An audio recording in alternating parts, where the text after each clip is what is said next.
Om Namo Bhagavate Vasudevaya. Om Namo Bhagavate Vasudevaya. Om Namo Bhagavate Vasudevaya. So we read from chapter 12 of the Krishna book. The chapter is the killing of the Aghasura demon. Mukam Karudi Vachalam Pangum Lagate Girim Yat Kripata Vande Shri Gurum Deen Tarinam Paramananda Madhavam Shri Chaitanya Ishwaram Hari Om Tat Sat. Once the Lord desired to go early in the morning with all his cowherd boyfriends to the forest where they were to assemble together and take lunch. As soon as he got up from the bed, he blew his buffalo bugle and called all his friends together, keeping the calves before them. They started for the forest in a great procession. In this way, Lord Krishna assembled thousands of his boyfriends. They were each equipped with a stick, flute, and horn, as well as a lunch bag, and each of them was taking care of thousands of calves. All the boys appeared very jolly and happy in that excursion. Each and every one of them, including Krishna, was attentive to his personal calves, and as he herded them in the different places in the forest. The boys were fully decorated with various kinds of golden ornaments, yet out of sporting propensities they began to pick up flowers, leaves, twigs, peacock feathers, and red clay from different places in the forest, and further decorate themselves in different ways. While passing through the forest, one boy stole another boy's lunch package and passed it to a third. And when the boy whose lunch package was stolen came to know of it, he tried to take it back, but the boy who had it threw it to another boy. This sportive play went on amongst the boys as childhood pastime. When Krishna went ahead to a distant place in order to see some specific scenery, the boys behind him ran to catch up and be the first to touch him. So there was a great competition. One would say, I will go there and touch Krishna. Another would say, oh, you cannot go. I will touch Krishna first. Some of them played on their flutes or vibrated bugles made of buffalo horns. Some of them gladly followed the peacocks and imitated the onomatopoetic sounds of the cuckoo. While the birds were flying in the sky, the boys ran after the birds' shadows along the ground and tried to follow their exact courses.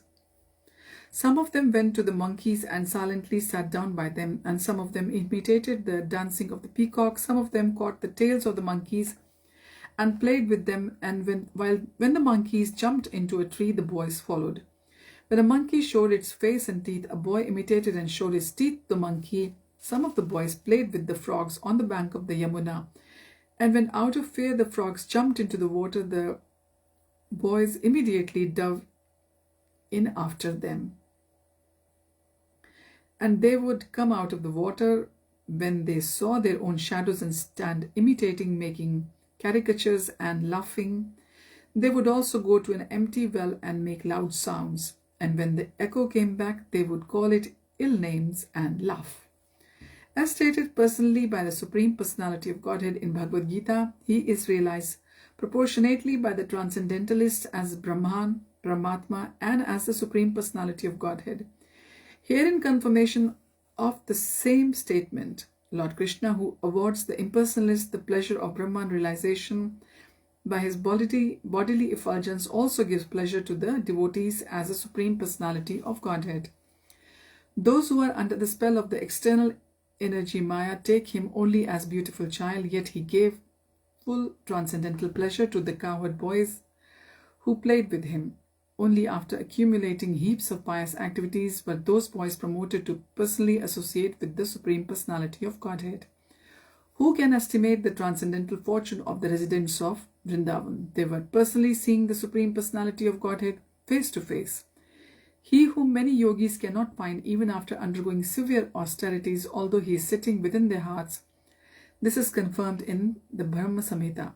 One may search for Krishna, the Supreme Personality of Godhead, through the pages of Vedas and Upanishads, but it is difficult to find him there.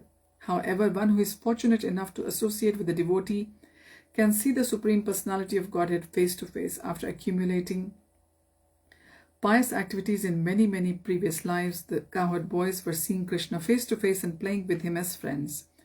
They could not understand that Krishna is the Supreme Personality of Godhead, but they were playing as intimate friends with intense love for him. When Lord Krishna was enjoying his childhood pastimes with his boyfriends, one Aghasur demon became very impatient. He was unable to tolerate seeing Krishna play so happily, and therefore he appeared before the boys intending to kill them all. This Aghasur was so dangerous that even the denizens of heaven were afraid of him.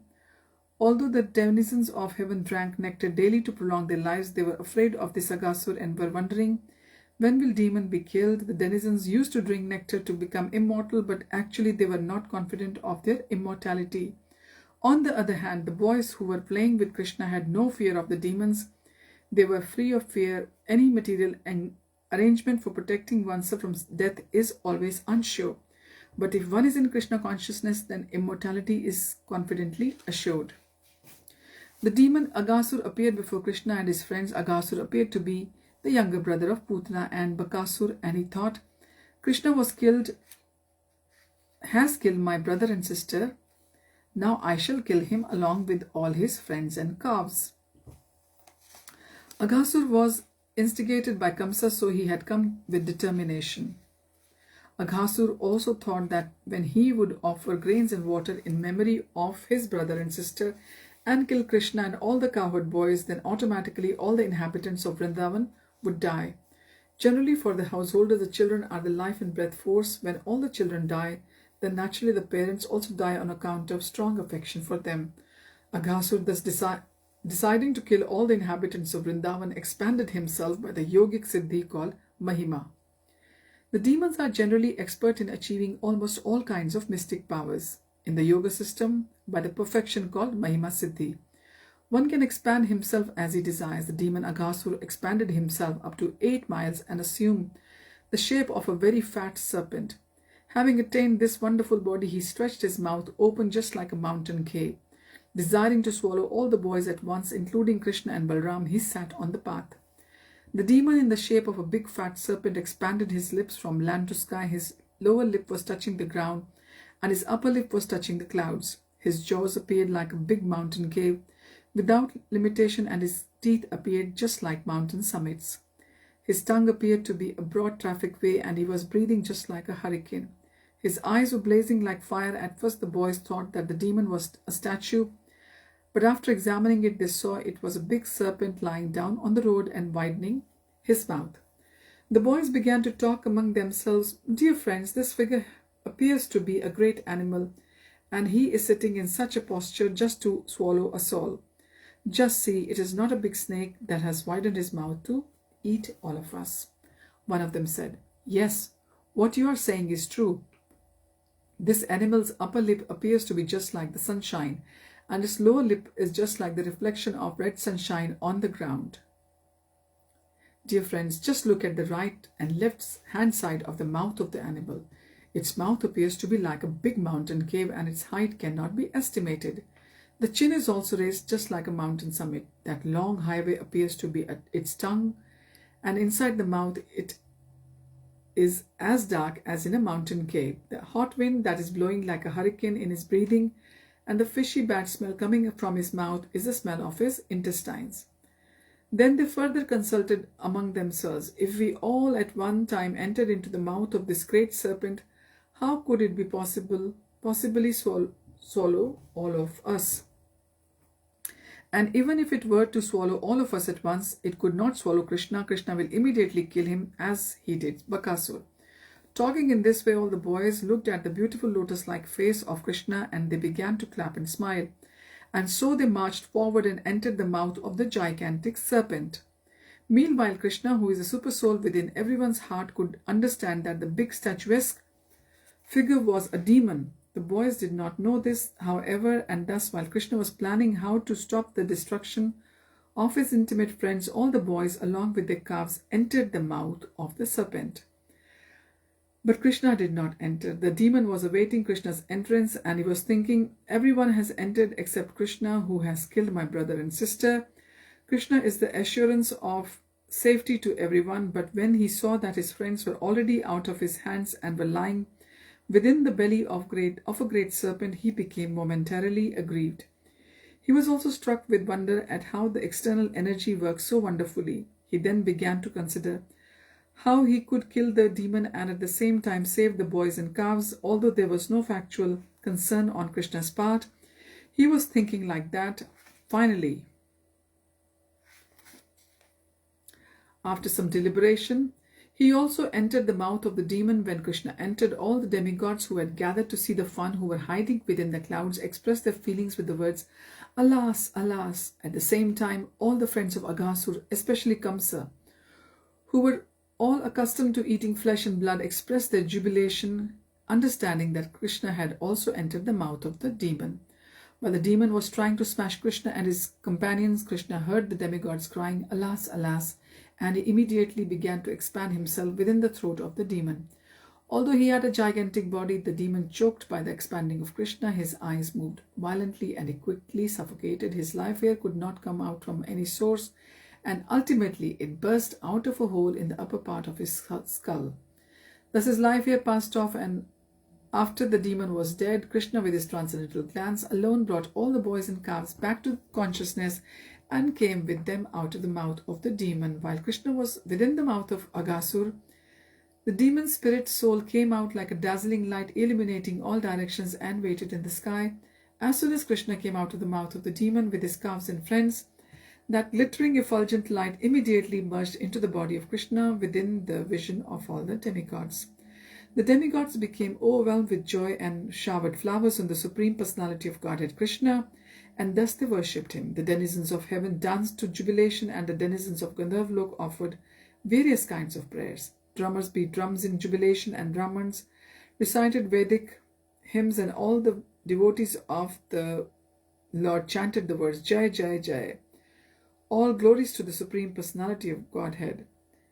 When Lord Brahma heard of these auspicious vibrations which sounded throughout the higher planetary system, he immediately came down to see what had happened. He saw that the demon was killed, and he was struck with wonder at the uncommon glorious pastime of the personality of Godhead. The gigantic mouth of the demon remained in an open position for many days and gradually dried up. It remained the spot of pleasure pastimes for all the cowherd boys. The killing of Aghasura took place when Krishna and all of his boys' friends were under 5 years old. Children under 5 years old are called Komar. From 5 years up to the 10th year, they are called Paganda, and from the 10th year up to the 15th, they are called Kashor. After the 15th year, boys are called youths. For 1 year, there was no discussion of the incident of the Aghasura demon in the village of Raja, but when the boys attained their 6th year, they informed their parents of the incident with great wonder. For Sri Krishna, the Supreme Personality of Godhead, who is far greater than such demigods as Lord Brahma.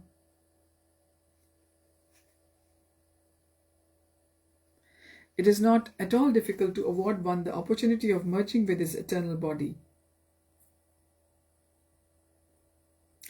This he awarded to Aghasura. Aghasura was certainly the most sinful living entity. And it is not possible for the sinful to merge into the existence of the absolute truth, but in this particular case, because Kamsa entered into Krishna entered into Aghasura's body, the demon became fully cleansed of all sinful reactions. Persons constantly thinking of the internal form of the Lord in the shape of the deity or in the shape of a mental form are awarded the transcendental benediction of entering into the kingdom of God and associating with the Supreme Personality of Godhead. So we can just imagine the elevated position of someone like Aghasura, into whose body the Supreme Personality of Godhead Krishna personally entered. Great sages, meditators, and devotees constantly keep the form of the Lord within their hearts, or they see the deity form of the Lord in the temples. In that way, they become liberated from all material contamination and at the end of the body enter into the kingdom of God. This perfection is possible simply by keeping the form of the Lord within the mind. But in the case of Aghasura, the Supreme Personality of Godhead personally entered. Aghasura's position was therefore greater than the ordinary devotees or the greatest yogis. Maharaj Parikshit, who was engaged in hearing the transcendental pastimes of Lord Krishna, who saved the life of Maharaj Parikshit while he was in the womb of his mother, became more and more interested to hear about him and thus he questioned the sage Shukadev Goswami, who was reciting Srimad Bhagavatam before the king.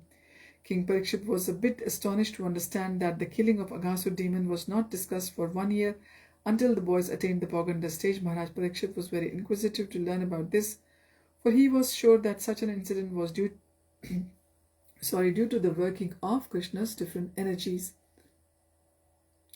Generally, the Kshatriyas or the administrative class are always busy with their political affairs, and they have very little chance to hear about the transcendental pastimes of the Lord Krishna. But while Parikshit Maharaj was hearing these transcendental pastimes, he considered himself to be very fortunate, because not only he was hearing Krishna's pastimes, but he was doing so from Shukadev Goswami, the greatest authority on Srimad Bhagavatam.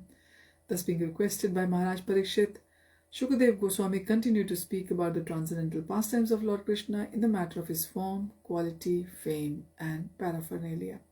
Thus ends the Bhaktivedanta purport of the 12th chapter of Krishna, the killing of the Aghasura demon. Thank you all for joining.